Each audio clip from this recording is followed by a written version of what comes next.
As we go to air tonight, residents in the tiny beachside Bay of Plenty settlement of Matata are about to learn the fate of their homes that were red zoned years after a major flooding event. Rocks, trees and mud washed through the community during huge rainfall in 2005. Residents rebuilt after explicitly being told the Whakatane Council would take steps to mitigate future flooding risks. But the council gave up on that idea, saying the area was a high loss of life risk zone and a managed retreat was the only viable option, coupled with using the Resource Management Act to force any reluctant residents off their land. Fast forward 14 stressful years and it's believed a buyout offer will be made to the residents, funded by the Whakatane District and Regional Councils and the government. I spoke earlier to Whakatane Mayor Tony Bonne, who is playing his cards pretty close to his chest. We've got a proposal to put forward that we've been working on for a long time. You've got to remember this council has been working on this this disaster is now 14 years old, and we've got people out there that are very stressed. We've got some that are quite vocal that they will not ever move, and then you've got others that want to move actually yesterday. So there is a real cross-section of the community. And they are very stressed, and some of them are in fact very ill.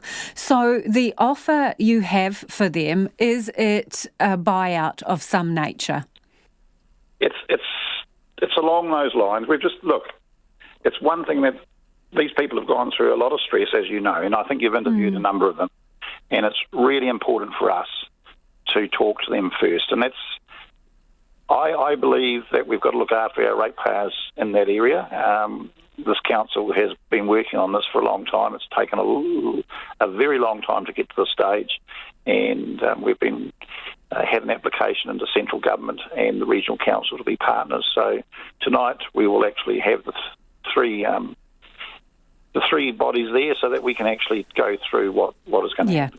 But you wouldn't have those three bodies gathered together in a room with these residents if you weren't offering them some kind of buyout, which you've indicated you have. They have been offered a buyout previously. What do you think makes what you're going to offer them tonight any more attractive? No, we've only talked about a buyout previously. We haven't actually gone through and actually offered them anything in the past. We did some work. We actually used that as an example of what could happen, and that's what we did. We talked to residents, found out what they, how many were interested in that sort of system, and so this will be the first time. So tonight's a solid offer. Tonight's a solid offer. Tonight we will work with them, and hopefully after the meeting we'll be able to talk to you and actually tell New Zealand where we've got to. So do you anticipate that the residents are going to be happy with what you are offering them, knowing all that you do? I can guarantee you that some will be happy and some will be still very sad. So this has been a very stressful time for them. And I can tell you, some people, over the 14 years, some people have actually passed away. They haven't actually made it. There's been a lot of stress, and I know about it. I've met people in the street, and they've told me what their views are. So people say, you can't actually pass on your stress, but I think I can actually realise what some of those people are going through. And I think our council we've come to a conclusion, hopefully, that will be something that we can stand proud by. If you are suggesting that some people would be happy, that indicates to me that you are going to offer current market value for some of the properties. Is that a fair assumption on my part? Well, that's something that you are assuming, and I'll be able to tell you more about that. Yeah, the reason they were unhappy when there were previous discussions were a number of the residents felt that any valuations being offered were way below what their properties were worth. So if you think they're going to be happy, you must have changed the way you're looking at the values of their properties.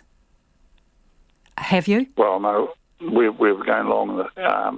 We've got a very good company that's been doing it. They've got a lot of experience. They had experience down in the Christchurch Red Zone, and we have to be fair on everybody, and I'm sure it doesn't matter what decision you make in this world, you'll always have people that are happy and those people that are not happy. So, unfortunately, I'd love to say that we could have everybody in our Tadariki happy tonight, but I know that's something that's going to be a bit hard to do.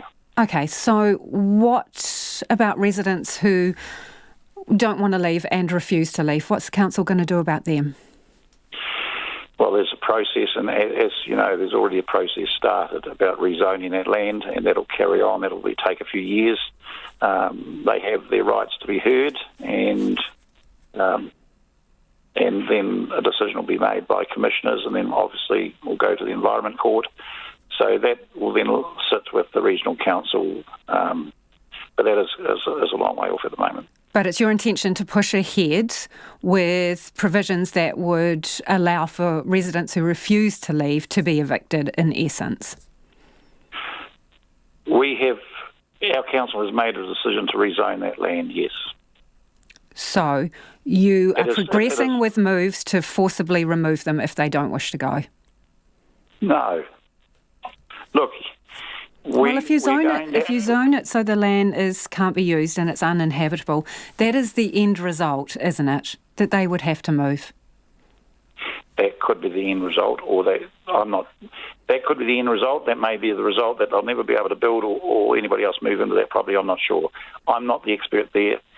But one thing that I can put my hand on my heart, with all the evidence that has come to council over the years, and I've been involved with this for the last 9 years, but it's gone on longer than that there is risk to life. And